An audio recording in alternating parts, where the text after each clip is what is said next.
chance tardive sur ce monde et ses dérives. Trop de regards s'esquivent sur tout ce qui arrive. Devant le drame qui s'écrit, personne ne réagit. On est surface au cri, voilà ce que j'en dis. De l'Asie à l'Afrique, en passant par l'Europe, de l'Orient aux Amériques, les cultures s'entrechoquent. Les bombes remplacent la pluie, le feu remplace la nuit. Tandis que la mort prend des vies, tandis que le paradis se remplit depuis la nuit des temps.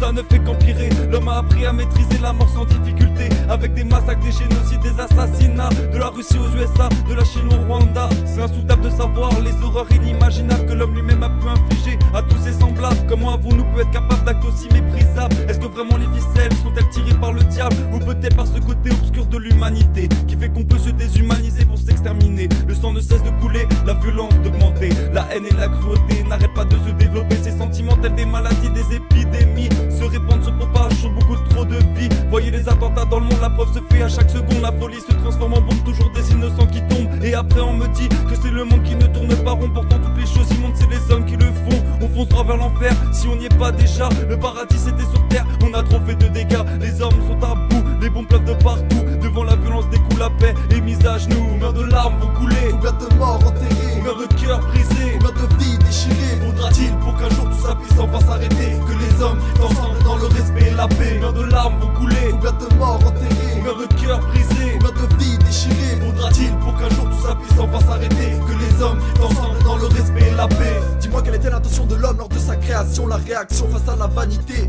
sa réciprocité. Je vais pas te refaire l'apologie des préjugés, mais simplement t'ouvrir les yeux sur ce qu'aura été notre ère. Il est fou ce monde, la politique un peu gay, impossible de redémarrer. Le système enlisé, ça urge, il faut que le monde purge la haine malsaine, innocence et taille.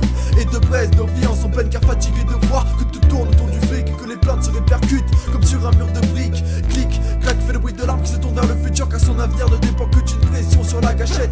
Une simple tension et nos gosses grandiront dans l'insouciance de son prochain, dans la haine de son voisin. Si ça n'est pas déjà le cas car la méfiance est reine dans mon quartier, mon gars, et au pays de la double peine. Mais que doit-on faire pour qu'ils comprennent, qu'ils en tiennent compte dans leur compte rendu et qu'on en voit les conséquences? En attendant mon monde meurt et j'entends les pleurs discrets de ceux qui ont peur d'être emportés avant l'heure. Condamnés mais encore vivants en Afrique, c'est un tiers de la populace touchée par le DAS ou la TT. Et nos chefs d'État pour aider vendent des armes, récupèrent des dollars car ce qui coule ce n'est pas leurs larmes. Un jour on se réveillera, regardant le ciel d'art, tentant d'apercevoir une étoile. Il sera trop tard, l'espoir enterré, la survie comme seul but. Et on dira avec recul que l'homme était une grosse pute. L'homme fait des larcins et comme a dit Lars Solon,